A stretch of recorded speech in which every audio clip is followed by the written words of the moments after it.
Okay, so let us get started. So, welcome to this course on fundamental algorithms. So, this is a 4-week course in NPTEL, and this is the course code NOC 25CS33. So, I hope you are able to see the screen. If there is anybody who cannot see the screen, then please let me know.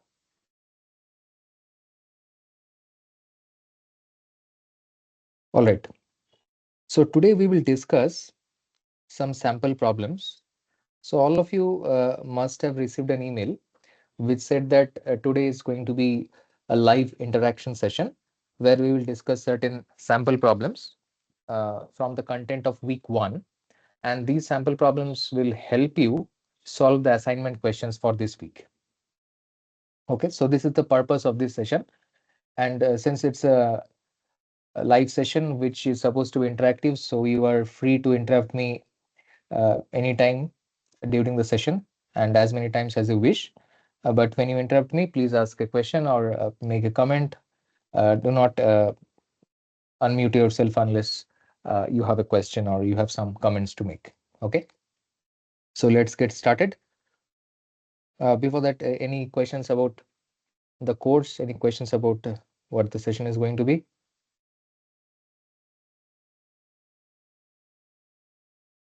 All right.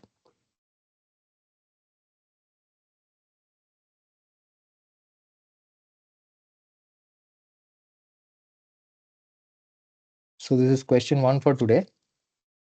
I will let you read the question for a minute.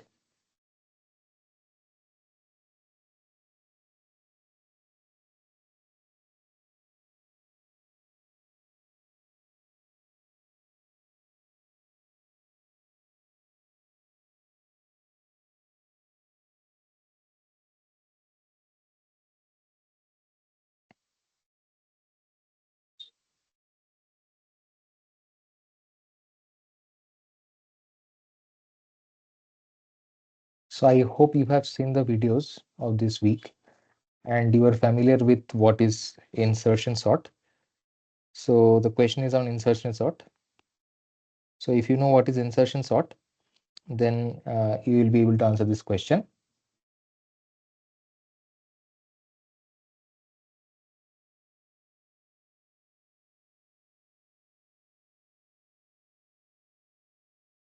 So let us take an example. Okay. Suppose the input array A consists of 4 numbers, let us say. So let us say the array, I'm representing the array within curly braces. So let us say there is 4 numbers 38, 27, 43, and 10. So you are going to apply insertion sort, and the final output should be sorted. So finally, we should get an output, let us say A bar, and this should be the sorted set of numbers, let us say in increasing order. So 10 followed by 27, followed by 38, followed by 43. So this is our target array, which is sorted in increasing order. And this is our input array on the left hand side. So if you apply insertion sort, the following steps will take place. So how does insertion sort work is that I will write down the array once more. So the first element by default is sorted, means if you ignore the remaining elements, the first element alone is sorted. Okay. And then you check that whether the second element is larger than the first element. And in this case, you realize that, okay, 27 is smaller than 38. So if you consider the first two numbers alone, then 27 and 38 should be swapped. So you swap these two, and now these two elements are sorted and remaining two elements are as it is. So how the insertion sort proceeds is that after each iteration, so after the ith iteration, the first I number should be sorted. That is the invariant that the insertion sort maintains. So after the ith iteration, the first I numbers in the array are sorted.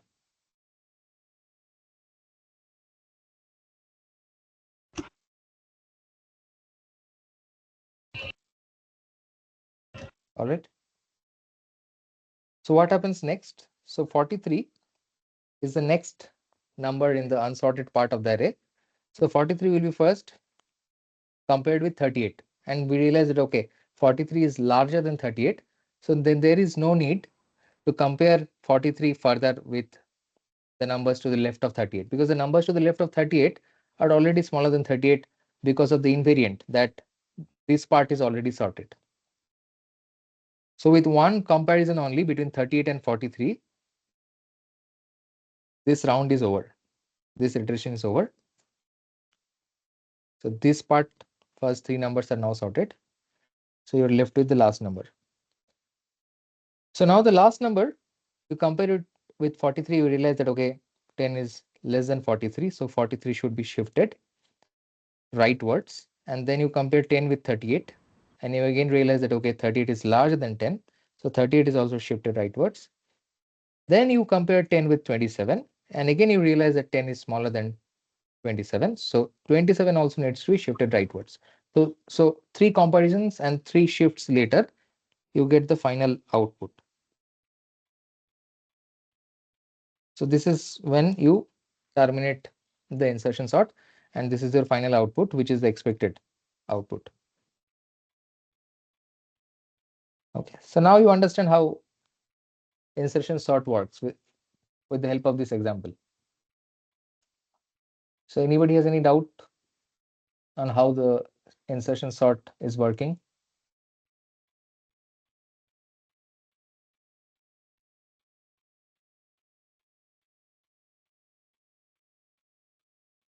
Okay, so now if you understood, then you have to tell me that if the numbers are all sorted in the input array, that means you start with a sorted set of numbers. Suppose if this was not the input, this was itself the input, then how many comparisons or how many shift operations you will require?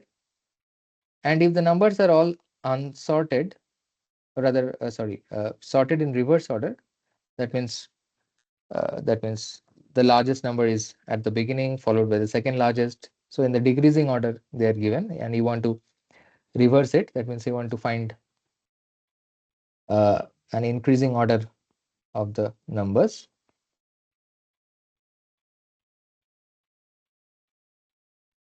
Then how many comparisons are required? So which pattern of input will require more comparisons? So we are looking for the pattern for which the number of comparisons will be the most. Is the question clear?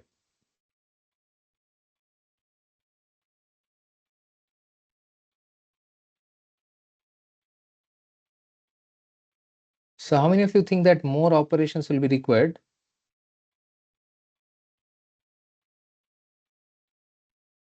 Yes, so I see some message. Let me check the chat box. Jainam is saying that in sorted array, zero shifting, maybe four comparisons. Yeah, that is true. So if you already have a sorted array, then the first number is as it is, it's already sorted. Second number gets compared once, third number gets compared once, fourth number gets compared once. In fact, three comparisons will suffice. So in the sorted array, you realize that n or n minus 1 comparisons will suffice. What if it is sorted in the reverse order? Then how many comparisons will be required?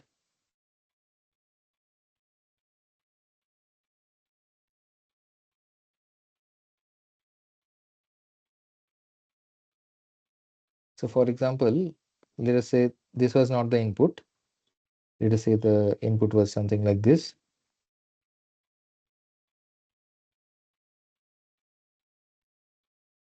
"43 followed by 38 followed by 27 followed by 10." This was the input, let us say.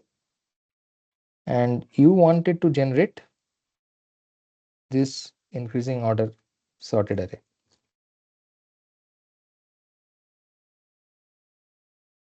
The answer is B. That is, Varun is saying the answer is B. Why is that? Mehak is also saying that the answer is B. Okay, so whoever thinks the answer is B, can you explain why you think so? Just maybe a few sentences.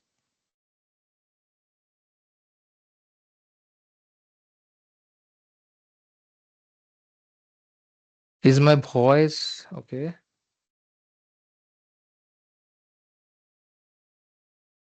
Vishwajit Patil is not able to hear me clearly. So can somebody confirm if my voice is loud enough?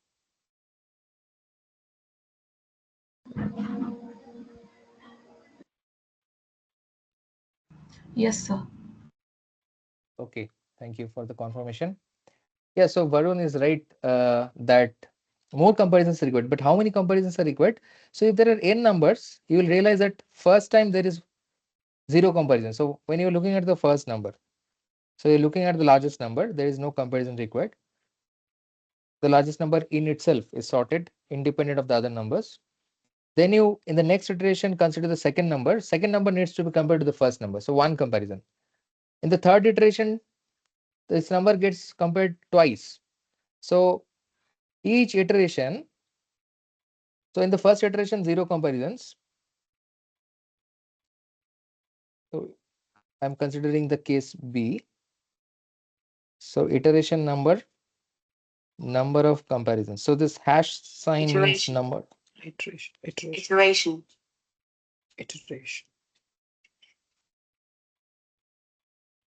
You have a question?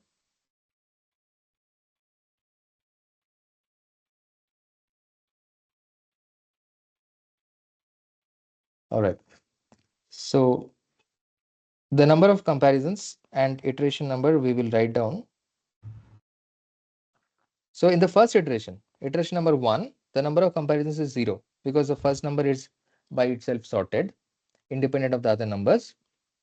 Second iteration, you are looking at the second number, it gets compared once and then you are done. So one comparison. Third iteration, the third number gets compared with the already sorted first and second number, and therefore there are two comparisons and so on. So what happens is, if there are n numbers, then in the nth iteration there are n minus 1 comparisons. So the total number of comparisons is the sum of all these, right? So 1 plus 2 plus 3 plus up to n minus 1. So what is summation I from 0 to n minus 1? What is this value?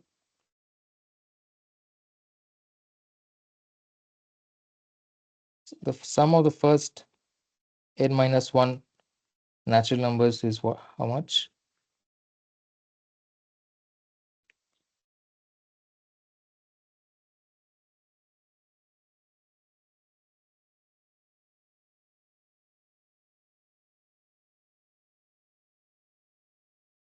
So I'm looking for this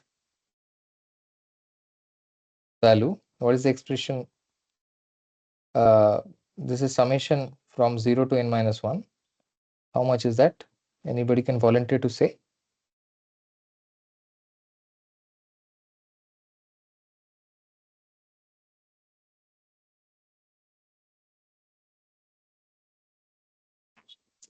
Okay, the sum of the first n minus 1 numbers is n minus 1 into, yes, Jainam is correct, n by 2.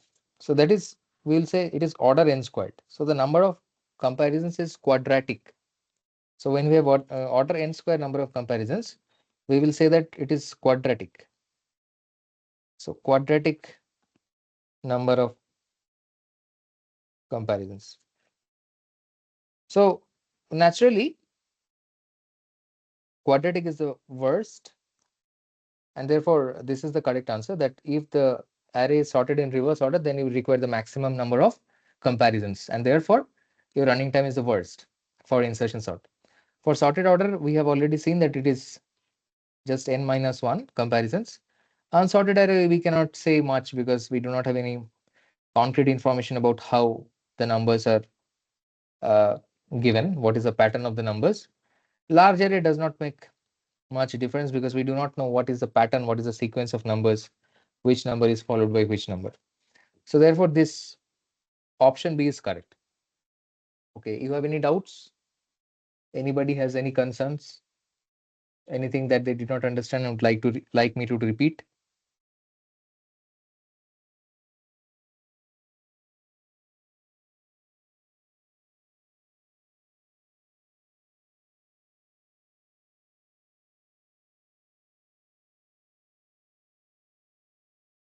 Okay. For n equals to 4, by taking n in, yeah, so the Mehak is correct. So if you take n is equal to 4, then 4 into 3 by 2 is 6. Right, 6 comparisons will suffice.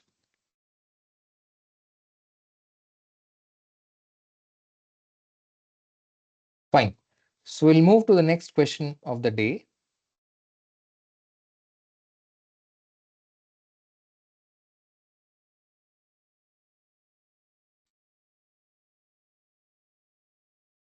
So I hope that you have watched the videos. So this is question number 2.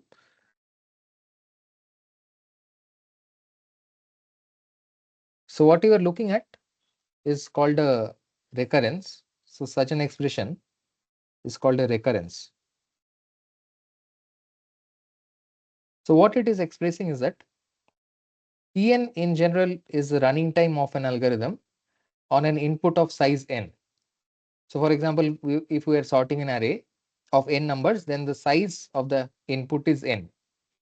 And Tn is representing the time required to run an algorithm, a given algorithm, on this input of size n.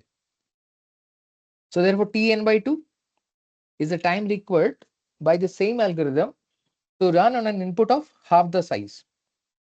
So it is basically capturing the fact that if there is an algorithm that works in a divide and conquer fashion and divides the problem of size n into 4 subproblems of size n by 2 each, and then solves these subproblems and additionally requires n squared time to merge the solutions to the subproblems, then this will be the total running time expression. So the running time of the algorithm in terms of n is expressed, what we say, by recurrence, recursively. Okay. So this is the recurrence, or rather recursive expression of the running time. And this can be solved to get an asymptotic expression completely in terms of n. So we have to tell that, okay, this recurrence solves to which of the following expressions. So is the question clear? Okay, Jainam is saying that the option C is correct. All right, hold on.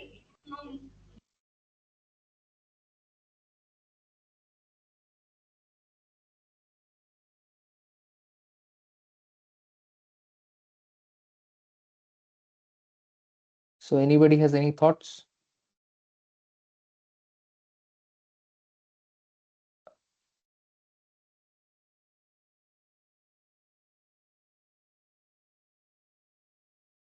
So there is something called the master theorem, which we have seen in the videos.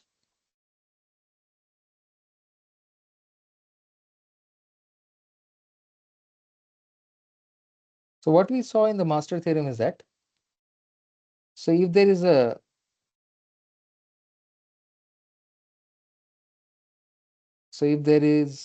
a recurrence like this, I think, yeah.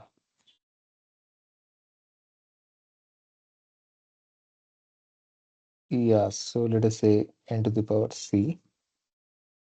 Okay, if there is a recurrence, okay, maybe order n to the power c will be better, but let us not worry about asymptotic notation here. So if there is an algorithm that divides the problem of size n into a subproblems, each of size n by b, and additionally does take n to the power c running time. This is outside of the recurrence, outside of the recursive calls takes n to the power c running time. Then one can use the master theorem and decide what the recurrence evaluates to. So what you have to do is you have to take the log of, let me do it correctly. I think it is log to the base a, right? Yes. So you have to check out of log n to the power log to the base a and n to the power c, which one is greater. Okay, and if they are equal, so if one of them is greater, then the running time is that expression, and if they're equal, then you add a log n. So in this case, what happens? What is your b? So in this case, your b is 2 and your a is 4, right? So n to the power log to the base 2 4 is n squared, and the other term n to the power c is also 2. So both sides are equal. This is n squared, this is also n squared. Then you take an additional log n term. So n square, you take an additional log n term. So this is the final solution of the recurrence, because these two terms, n to the log to the base a, n to the log to the base ba and n to the c are same. So you just take n to the c into log n as the solution. So here c equal to 2. So this is a solution n square log n. Yes, Hemant, Pangot Hemant, right. Option C is correct, because exactly what you have written, t of n is a times t of n by b plus this function of n, and the two sides are equal. So option C is correct. Is there anybody who didn't understand what I said? Anybody who would like me to repeat?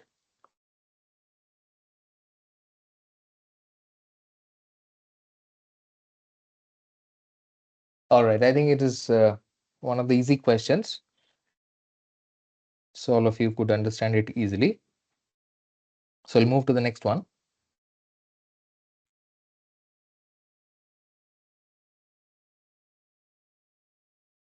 So this is question number 3 of the day.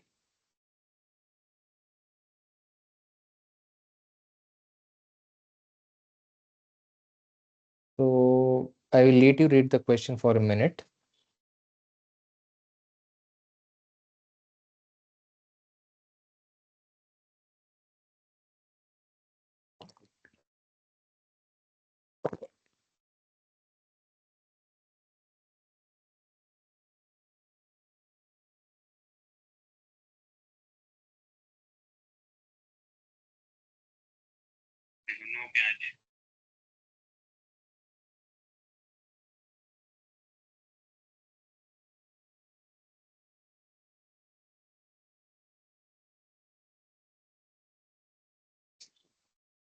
So we have seen how max heaps are constructed, right? So if you have watched the videos, you know how max heaps are constructed. But more importantly, uh, what is the property of a max heap? So first question I will ask you is that uh, uh, at the root of the max heap, so if these numbers are in the max heap, then at the root of the max heap that you will construct with these numbers, what will exist? What number will be there? So what number, let me put it this way.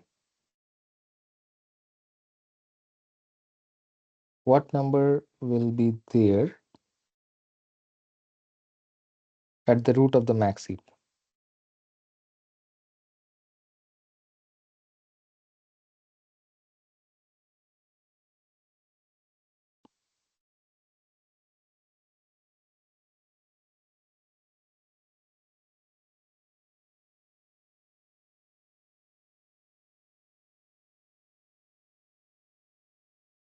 Largest number in this case. Lakshmi is saying the largest number will be in the max heap's root. Pangoth Hemant is also saying the same thing, that the largest number 70 will be at the root. Swarup is also saying the same thing. So 70 is going to be in the root of the max heap because that's how max heap is defined.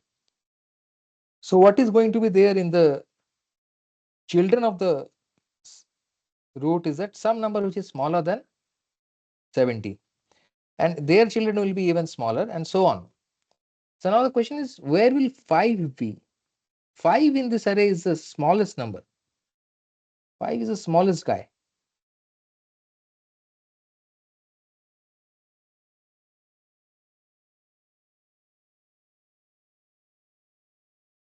Isn't it? So now you understand. So max heap is formed, and the largest number is at the top in the root. So some smaller numbers are going to be the children of 70, but the grandchildren of 70 are even smaller. So the smaller numbers are sort of at the lower levels.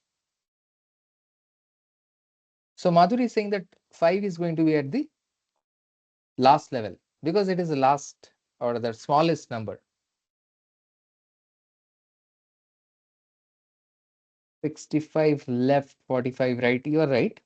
All these things are right, that what are the children of 70. But as far as this question is concerned, we are asking that where is 5 going to be?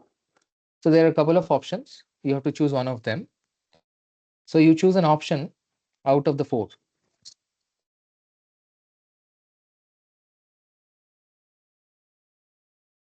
Right, B, because 5 is anyway going to be the last number that you will see in the max heap. So it's going to be at the last level because 5 doesn't have any children. Uh, and we have seen in the videos that by construction, the smallest number will be at the last level. Okay, any doubts on why 5 is going to be at the last level?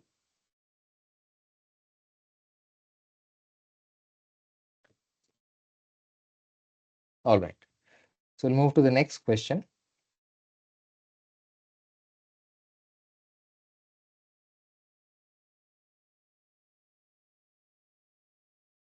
So this is question 5. Is it question 5?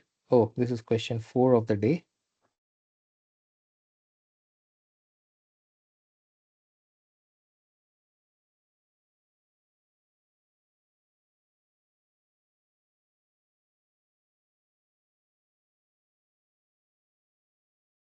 Okay, so this is multiple answers are correct, all right.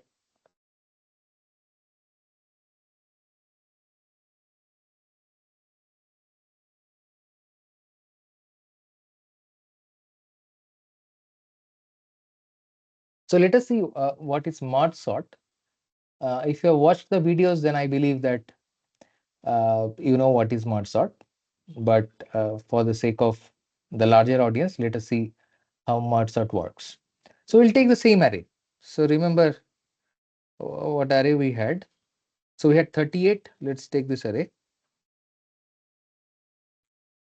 This is our array.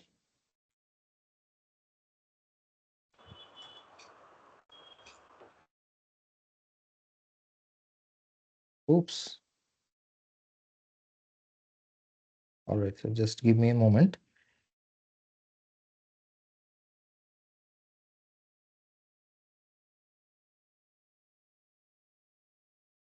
So I'll just use copy. So we are going to see what is mod sort. Yeah, fine. So let us say this is our input.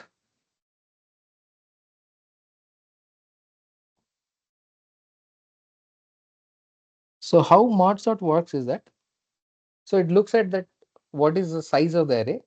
So in this case, there are 4 elements. Okay. So it divides the array into 2 equal parts. So the first division will take place here. So now in one part, you have 38, 27, and the other part you have 43, 10. And then it says that, okay, on both sides I have 2 numbers. So it will divide further. So basically division will keep going. The partitioning will keep going as long as you don't hit a single number. So again, we will divide. So now in one partition you have 38, and in the other partition you have 27. Here in one partition you have 43, and the other partition you have 10. All right. So now it will compare these two single numbers here, and it realizes that, okay, 27 is smaller than 38. So then it says, okay, so I am going to preserve this sequence 27 followed by 38. So for the first half of the array, this is the sorted order. Similar thing it will do here. Comparing 43 with 10, it will realize that 10 should be before 43. So this is the sorted sequence for the second half of the array. This half. Okay. Is that fine? 27, 38 on one side and 10, 43 on the other side. So these two also needs to be merged. So the merge operation is what it is going to do is, so it takes the smallest number here and takes the smallest number here and compares. And it realizes that 10 is smaller than 27. So it puts 10 here. So 10 is now out of here. Again, it takes the smallest number here and compares to the smallest number here. See, 10 is already removed. So the smallest number is 43. And it realizes that, okay, 27 is smaller than 43. So 27 is put here and removed from here. Again compares the smallest here to the smallest here and realizes that 38 is smaller. And of course, now there's only one number left. So this is how it arrives at the output. This is the sorted order as per sorted increasing order as per merge sort. All right. So this is how merge sort works. Okay. Now you tell me what is the correct answer. Okay. So Madhuri is saying B. Hemant is saying A. Okay. Anybody else has anything? Any other opinion?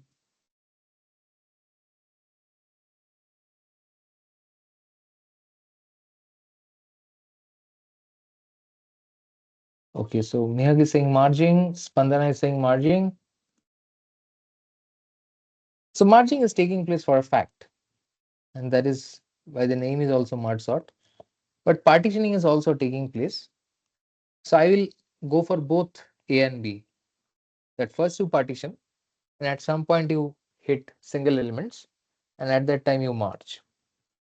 Okay, there is no question of selection or exchange. So these two answers I will go for. Is that right? Any objections or any doubts?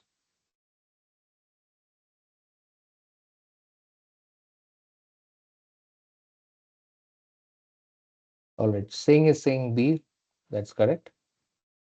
I'll also accept B as an answer. So we'll go ahead with the next question of the day.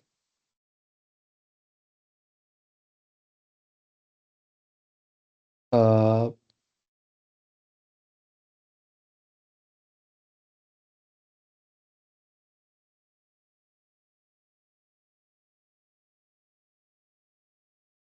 so this is about asymptotic notation. So I believe you have seen the videos and you know what is asymptotic notation.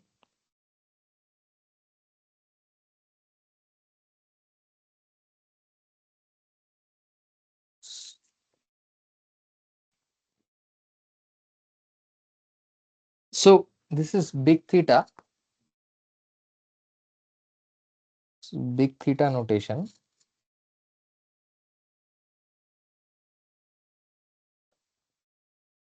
So anybody has any clue about big theta notation?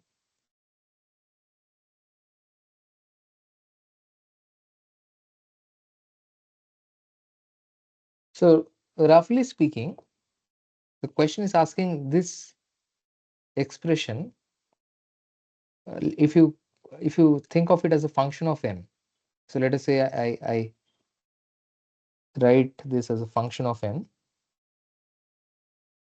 half n square minus 3n. Then this function of n is more closer to which of these four options? Which of these four options is closest to fn? That is the question it is asking. Is it closer to log n, or is it closer to n, or n square, or n log n?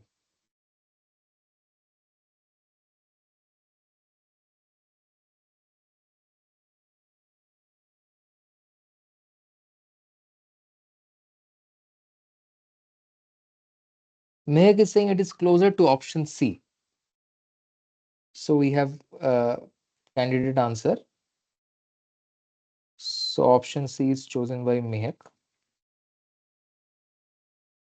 Why is it closer to option C?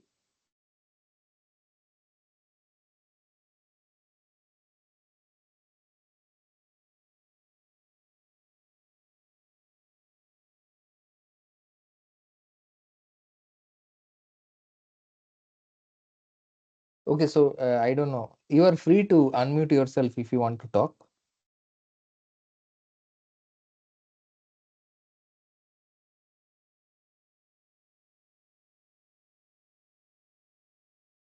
So if you want to interact, then you can unmute yourself.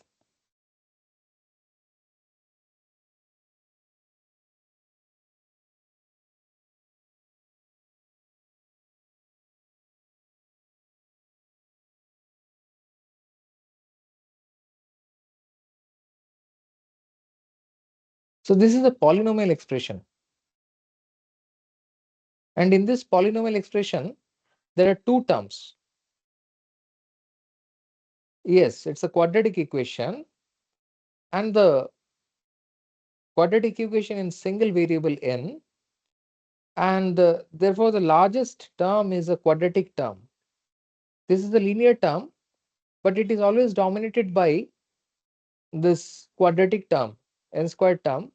Therefore, it is closer to something quadratic. Correct. Singh is also saying quadratic. You're right, Singh. It's not linear, so this is not correct. It's not logarithmic for sure. Logarithmic is very small. It is not even n log n. N log n is even smaller than n squared. So it is definitely this quadratic term. So anybody has any objections to this or any doubts?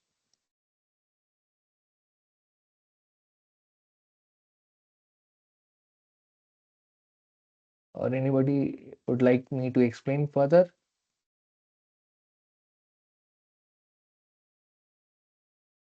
Okay. So I think so 5 questions are done. We have 5 more questions, but I think we are going ahead of time. So we will take more questions. So the plan is to take a break in between after 1 hour. But I think we are going faster. We may be able to finish faster. We may not require 2 hours.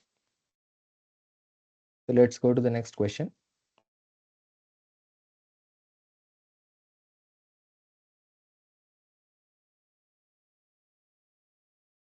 So this is question 6 of the day.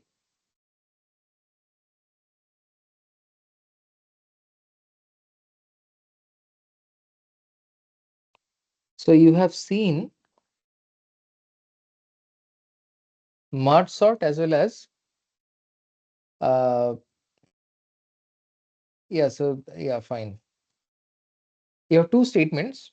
One statement says that theta n log n grows more slowly than theta n squared, which is very straightforward question. the statement. The second statement is the worst case running time complexity of Mart sort is order log n. So which out of those two are correct? So which one is true? Is this true? First, is this true or false? N log n grows more slowly than n squared.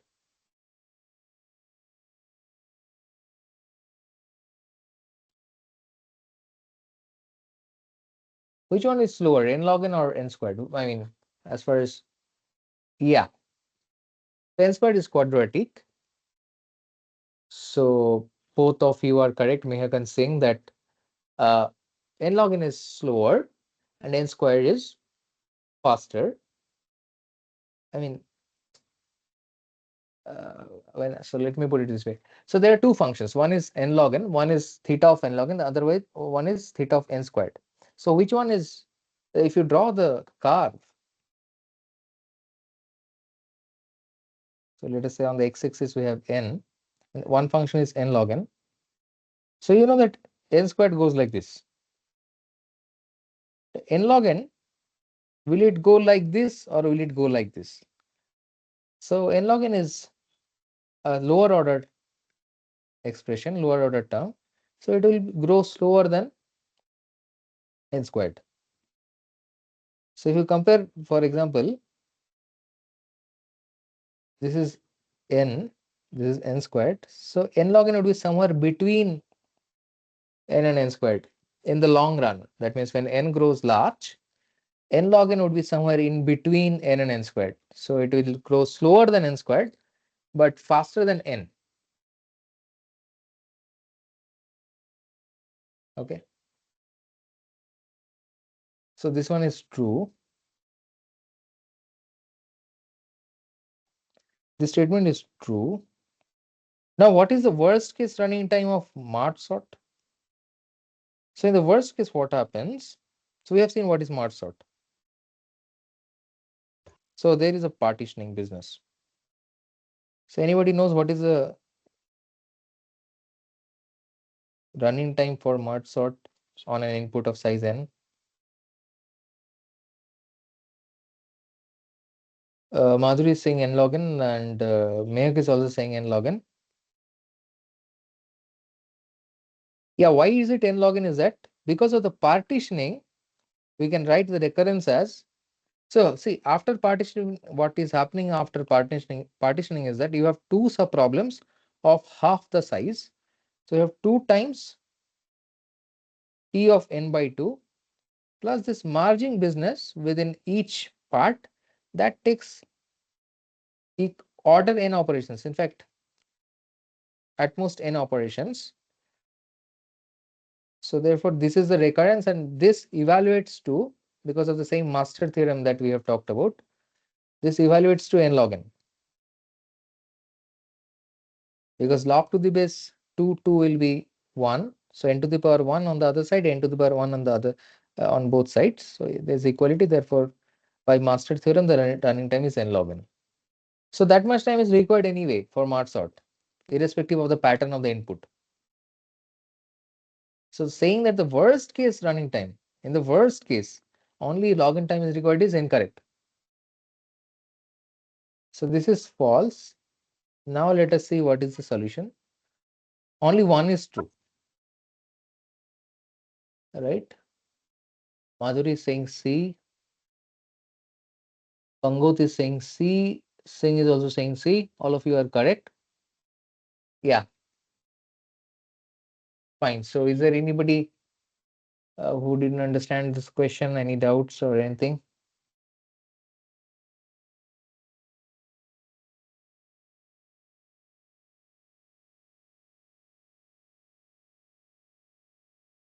Yeah, so we are going to move to the next question. So I think 7 questions can be finished before we go for the break. And then we'll be left with 3 questions. So we should be finished fast. We should be able to finish first. Fine.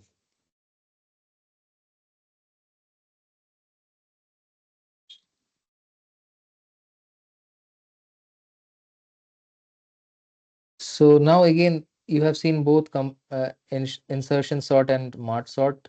So this question is also going to be easy for you. So this is question number 7 of the day.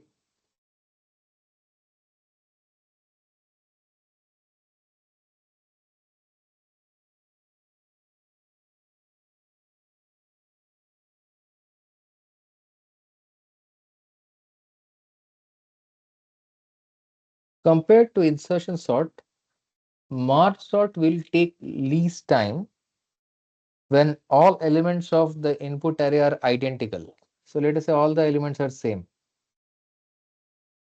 So let us say 1, 1, 1, let us say n times you have 1.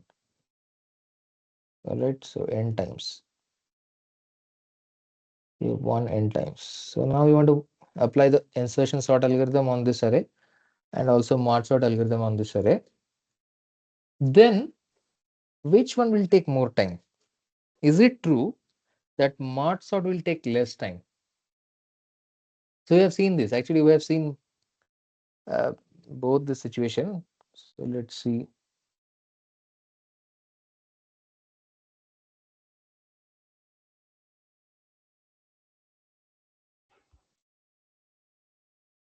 So Spandana is saying yes.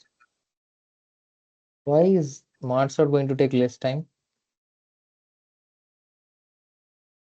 Manisha is also saying yes. See, mart sort requires partitioning, and we understood that mart sort's running time is like this,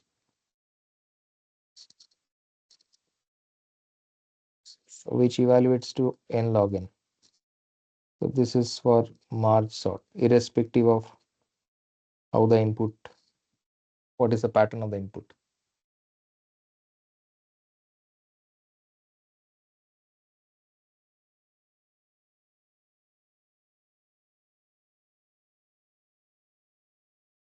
So how much time will insertion sort take? We know that n log n time is required for mart sort.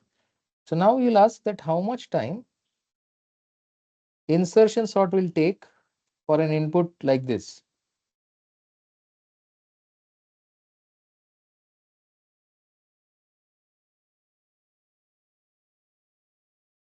So insertion sort, what does it do? See, you already know that if the numbers are sorted, so identical means it's also sorted. Then how many comparisons required? In each iteration, one comparison only. So in n minus 1 comparisons, you will know what is the sorted array.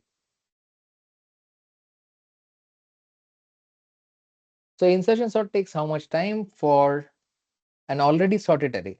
That question we have seen. So this is an already sorted array. So we have seen this in the first question itself. That in an already sorted array, n minus 1 time is required. Because n minus 1 comparisons are sufficient. Every time you just compare the next element with the largest element in the sorted array, and you realize that okay, uh, we have already found the right position of the next element.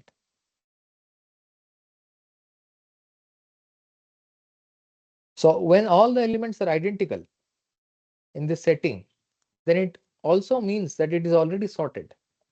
So how much time will be required? So Singh is saying n squared, which is incorrect. It takes order n time. Madhuri is right. Mehak is also right. So it takes n time only. So that means mart sort is taking n log n time, but insertion sort is taking n time. So which one is taking less time? Is mart sort taking less time? No. So mart sort will take least time when all the elements are that's incorrect. So you have to choose false. Are you fine, Mr. Singh?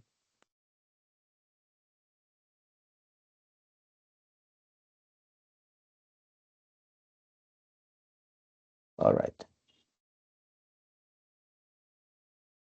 All right. So we can take one more question, or maybe I'll just show the question and we'll see how much time it will take.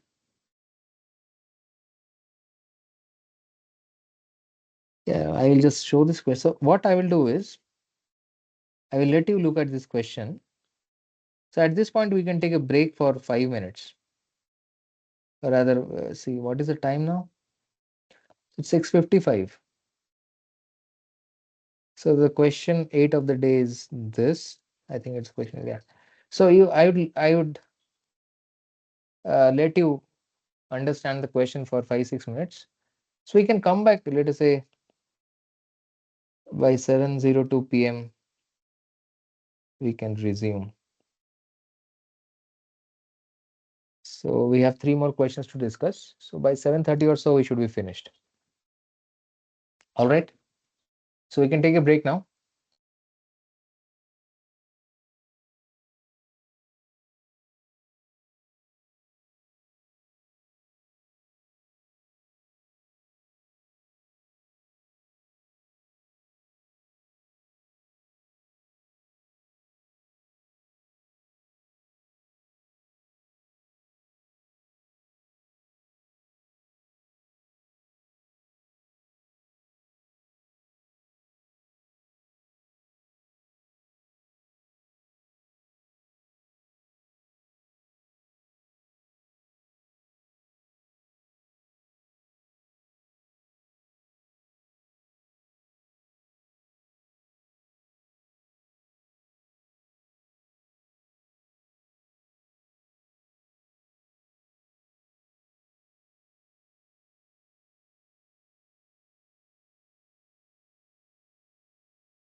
Does anyone know on which date the next class is?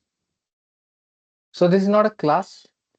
This is a live interaction session. You are expected to watch the videos of each week, and unless otherwise notified, this live interaction session is going to be on Tuesdays, every Tuesday, 6 to 8 p.m.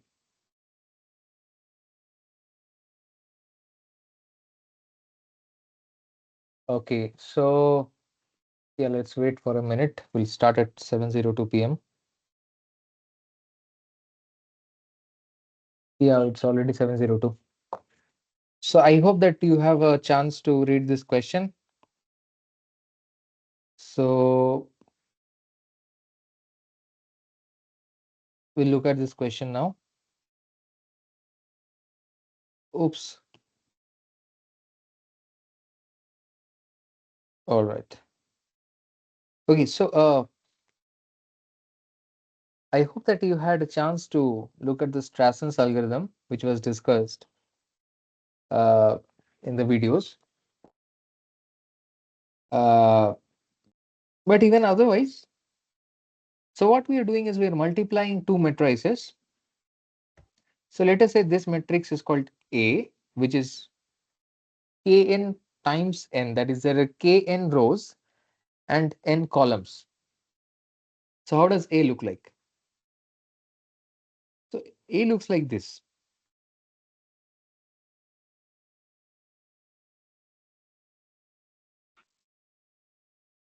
N plus 1 till 2n and so on. But finally, you have kn. So A has so many rows. How many rows? Kn rows and n columns. So it is sort of like a vertical bar. It looks like a vertical bar. All right. And let us say that this other matrix, we call it B. If there is anybody who cannot hear me, then please let me know. Okay. So how does B look like? Does it also look like a vertical bar or it looks like something different?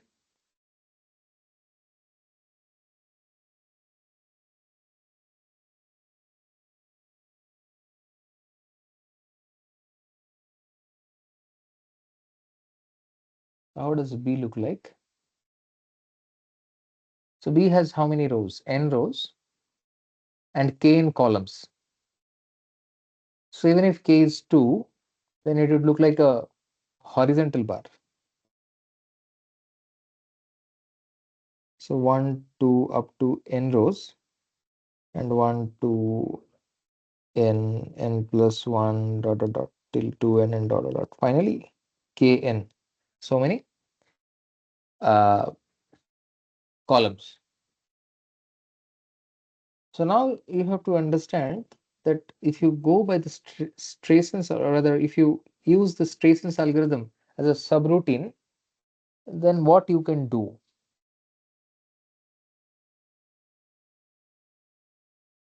So I'll give you some hints. Uh, See, so this n columns and n rows together, think of it as one piece. This is n cross n piece, or this is an n cross n submatrix.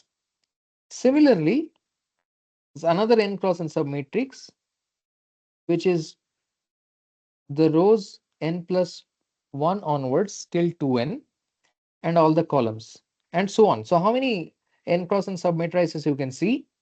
What is the last one? What is the index of the last n cross n submatrix?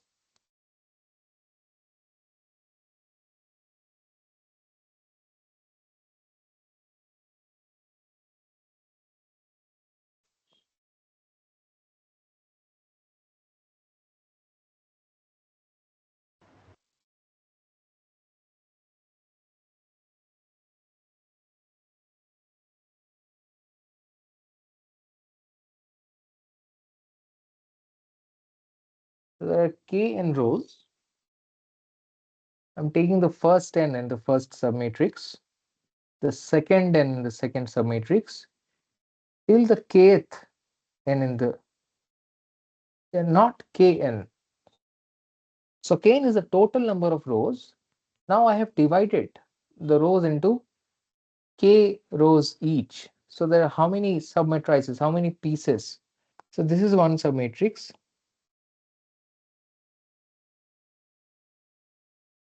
This one submatrix, this another. Each of them is n cross n. So finally we have this one. There are other guys in between, right? So there are k such submatrices. Are you with me, Madhuri?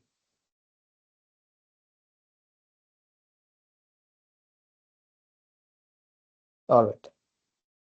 So similar thing we are going to do here. Take the first n columns and all the rows, that is one submatrix n cross n uh, dimension. Next n columns, again n cross n dimension, and so on. Finally, again we'll have this n cross n submatrix. So how many submatrices are there even in B?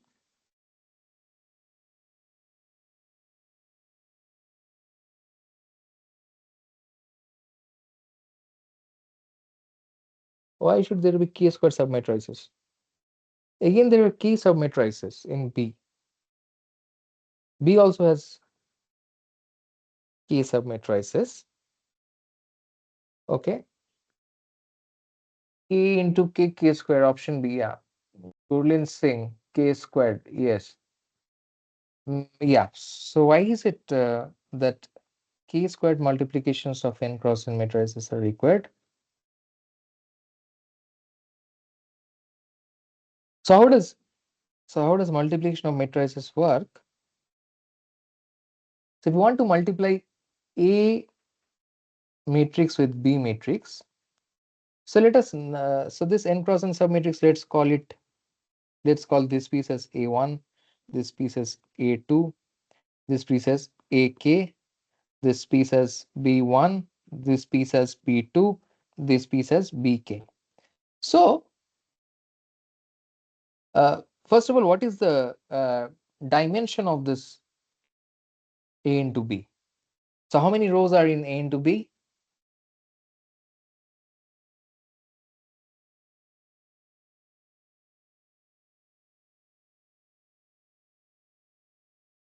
So if we multiply A with B, how many rows are there in A into B? Kn, correct. Kn into Kn. So this is Kn into n, and this is n into Kn. So n is common. N is the common, that is, there are n columns in the first one and n rows in the second one. So the overall, there would be Kn into Kn entries in A cross B.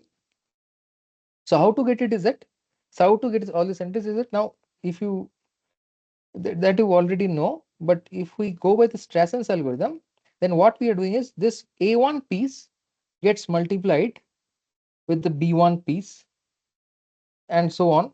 The A1 piece gets multiplied with the BK piece and so on. Similarly, the AK piece gets multiplied with B1 and so on, and this AK piece gets multiplied with BK. So you see that K pieces here gets multiplied with K pieces there. So here in this piecewise Strassen's thing, there are K cross K squared entries. And each of the entry is obtained by multiplying an n cross n matrix with another n cross n matrix. So now we will answer the question that, yeah. So how many multiplications are required? K squared multiplications of, rather, n cross n matrices, that is two n cross n matrices. Okay.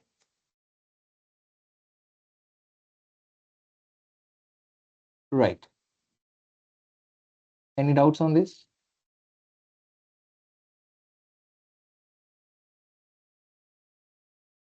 All right. Fine. So let us move to the next one. The next one is easier. Okay, so First, okay, so there's something called the divide and conquer method. So remember, so suppose I give you an n cross n matrix and I give another n cross n matrix. So how much time naively will be required to obtain AB?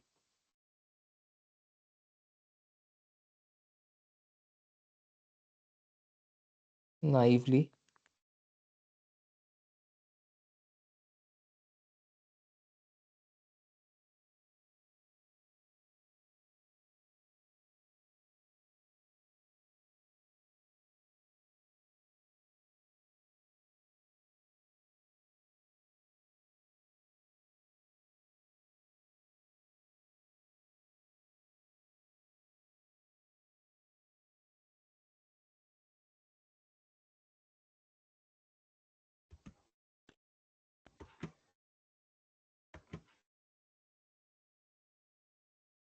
So I'm going to multiply an n cross n matrix with another n cross matrix naively.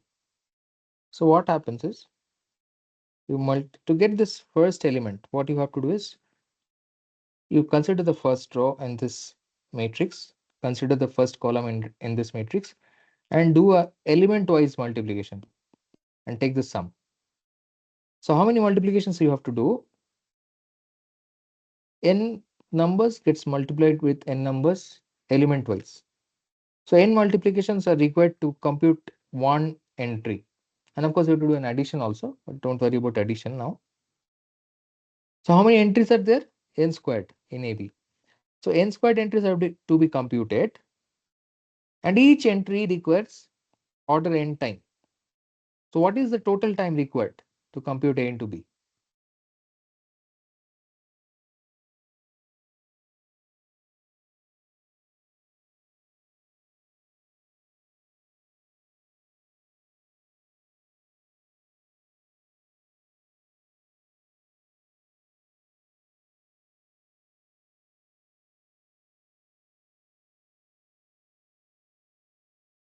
NQ. Yes, there are n squared entries, and each entry requires n time. So n squared into n is nq. So naively, nq time is required to multiply two square matrices. All right, and the same thing. So if you go by the divide and conquer method, also the same thing sort of is true. So in the divide and conquer, I think if you have seen the video, so you can do something like this, that you can take parts. So you can say, okay, so this is A11, this is A12, this is A21, this is A22. So now you have pieces n by 2 cross n by 2 pieces, and then you can do piecewise. The same thing you can do here by divide and conquer. So this is B11. I'll just write it with ink.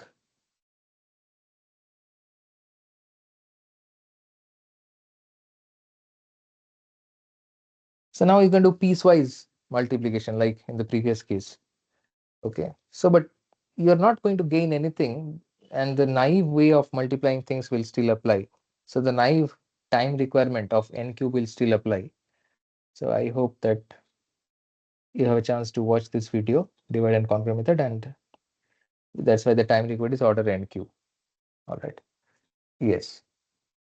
Spandana is right, Madhuri is right, Gurleen Singh is also right. Anybody? Any questions, any doubts, anything, any clarifications required?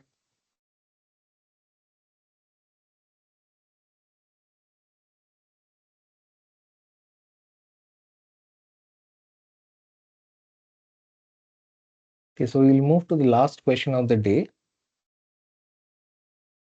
Now we are well ahead of time. Uh,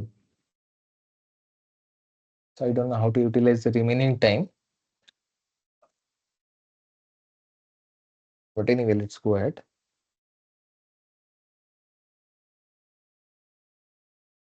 So this is question number 10 of the day. So I have already told you how master theorem works. So I will give you a minute or so to answer this question.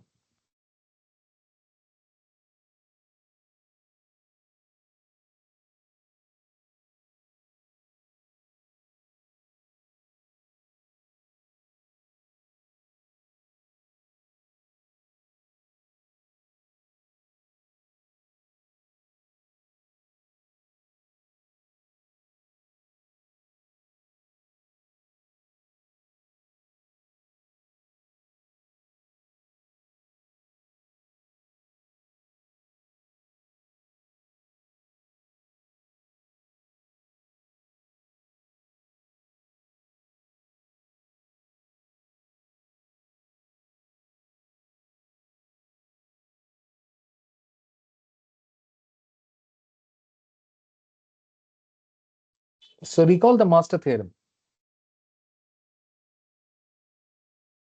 So what you have done is you have divided the problem of size n into two sub-problems of size n by 4 each. And additionally, outside of the recursion, outside of the recursive calls, you're taking this much additional time. This is, you can think of it as the time for merging. Okay. So by master theorem, first we'll calculate what? Log to the base BA, n to the power this quantity. How much is that?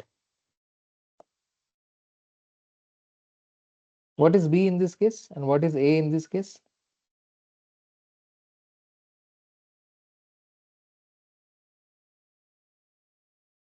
B is the remaining fraction. That means B is a factor by which the input is decreasing, the size of the input is decreasing. And A is the number of subproblems into which the problem is partitioned. Yes. So A is 2, Mehak is right, because A is the number of pieces, the number of subproblems. The problem is partitioned into, and B is the factor by which the size decreases. So the size is decreasing by a factor of 4. Yes. A is 2, B is 4. You're right, Mehak. So what is n to the power log to the base 4 2? This is n to the power. Yeah. So take square root of 4. Square root of 4 is 2. So therefore log to the base 4 2 is 0.5 or half. That is, so on the left hand side of the master theorem, you have n to the 0.5, whereas the margin time is slightly more. So the margin time is dominating the recursion time. So the margin time is going to be always the dominating term in this case. So this n to the 0.51. So therefore, Vidya, yes, to Vidya is saying 2 2 for what? Uh, I am not able to get what is 2 here.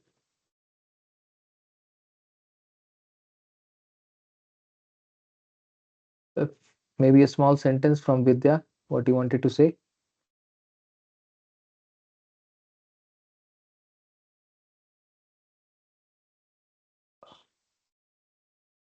All right, so by the master theorem, the dominating time is this one. So you have to go by this. So option A is correct, Gurlin is correct.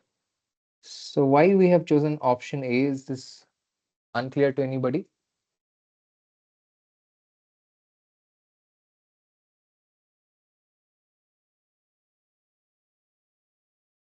Anybody is not clear why option A is chosen? So by master theorem, we get this term from the recursion, and this other term, which is the term for merging the subproblem solutions. So whichever term dominates, we should take it. And if they're equal, if this was 0. Okay, one more question. If this was something like this,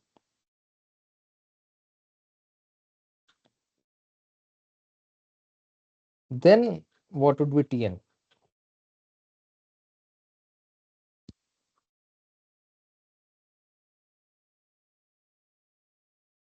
So the margin time is equal to the time for recursion.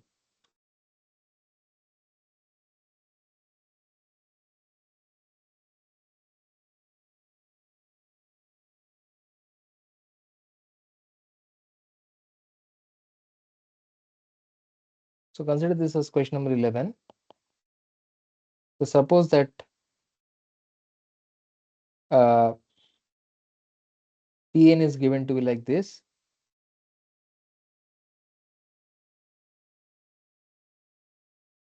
Then can you tell what is Tn going to be?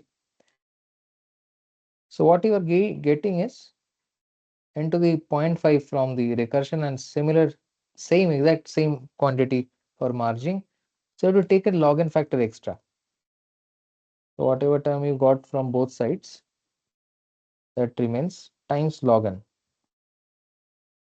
theta of all that. That is what you have to take. So somebody can like it as root n log n also. Of course, log n is outside of the root. Is that fine?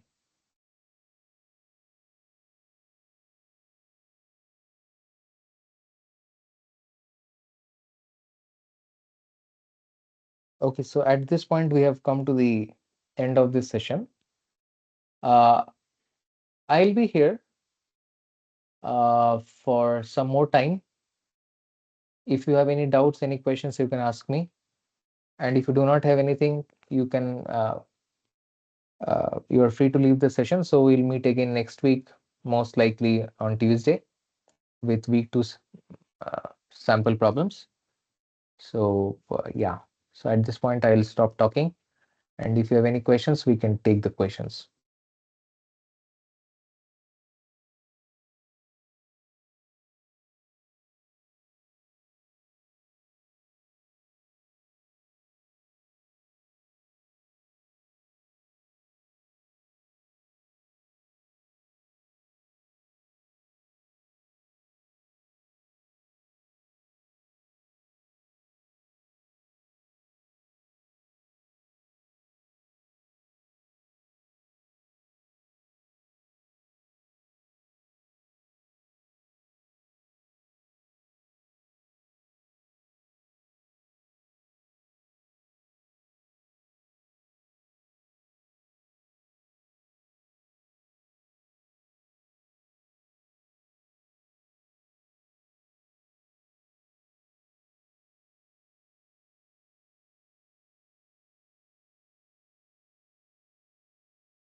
Summary of topics which are covered today. Yeah, I mean, we did not discuss any topics, we discussed questions, but if you go through the questions, you will see that there are certain topics. So let's go over them one by one. So first, we looked at insertion sort. That is topic 1 maybe. So what is the worst case input for insertion sort? We realized that it is an input array which is sorted in reverse order. Second is we looked at master theorem for solving recursion or recurrence. And for this example, we realized that the solution for this recurrence is this. And then we looked at max heap, and we said that the smallest number in the max heap is at the last level, and that the largest number is at the root. And then we looked at merge sort, how merge sort works. Again, we looked at asymptotic notation. We said that, okay, this is asymptotically equal to theta n squared. Then we looked at, again, something related to asymptotic notation and the worst case time complexity of merge sort. Then we looked at comparing insertion sort and merge sort's performance for an array which is composed of identical elements. And we realized that merge sort takes order n log n time, whereas insertion sort takes only order n time. Then we looked at multiplying two arrays A and B using Strasson's subroutine. And we looked at how k-square multiplication of n cross n matrices are sufficient. So multiplying two n cross n matrices takes how much time? We said it takes n cube time. So here it will take overall k square n cube time. Yeah. What else? Lastly, we have seen again an use of master theorem for solving recurrences. That was all the topics today.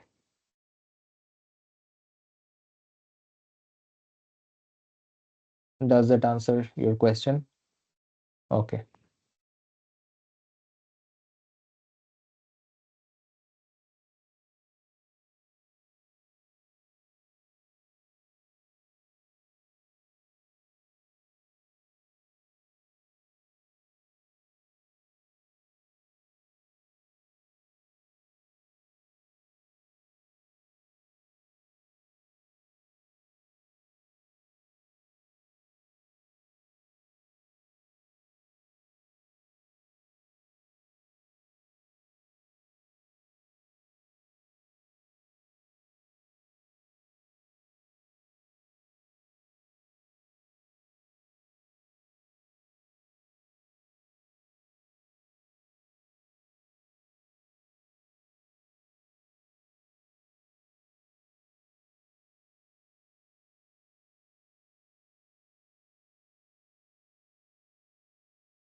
Yes, I thank you all who have attended.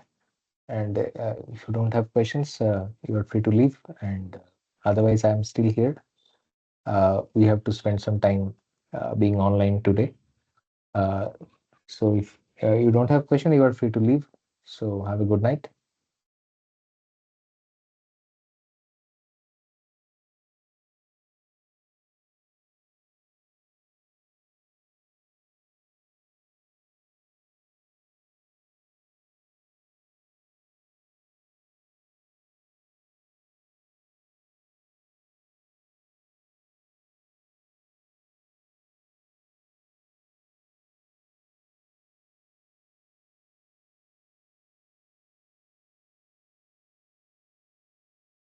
Can you explain simple techniques to compute time complexities? Okay. Time complexity of so that we can make students understand easily. Uh, so you mean time complexity of an algorithm like insertion sort?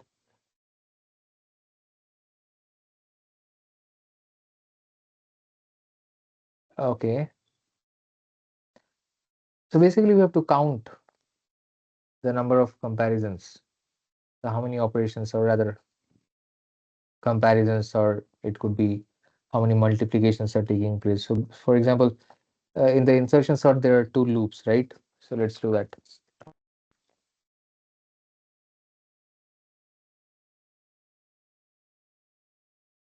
Any techniques we are using to analyze? Let's go back to insertion sort. So, so generally, how we analyze runtime is that we look at the pseudocode and we check that what are the loops, and within each loop what operations are taking place. So for example, when we looked at insertion sort, uh, how many iterations of the first loop was there? So initially we said that the first element independent of the other elements is sorted, and then we looked at the second element and we obtained the sorted order of the first two elements. Then we looked at the third element and we obtained the sorted order of the first three elements, and so on. So we know that the loop has to go n times. There are n iterations of the loop, and within each iteration we may have to go, in the ith iteration we may have to make I minus 1 comparisons. Okay, so the number of comparisons as we calculated was something like this. First, like in the worst case, when the array given is sorted in reverse order, so we counted that, okay, so in each iteration, so these indices are iterations of the loop, and within each loop there is another loop, and that loop could run so many times. For the ith iteration, the loop could run I minus 1 times. So you run this, so you compute it this way. So yeah, I already wrote it here. So this is how you find the running time. So you have to do it this way only, that you write the pseudocode and you check that which part of the code is taking the maximum amount of time. Mostly there would be loops, and how many times a loop will iterate, you have to count that, and within each loop how much time you're taking, that you have to compute. Then you multiply that number with the number of iterations and you get the running time of the algorithm. Does that answer your question?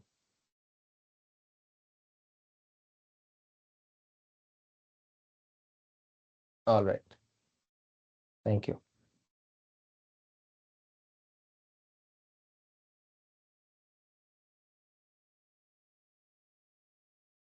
You're welcome.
Okay, so I think there are no more questions. So at this point, we can terminate this meeting. I'm going to stop the recording.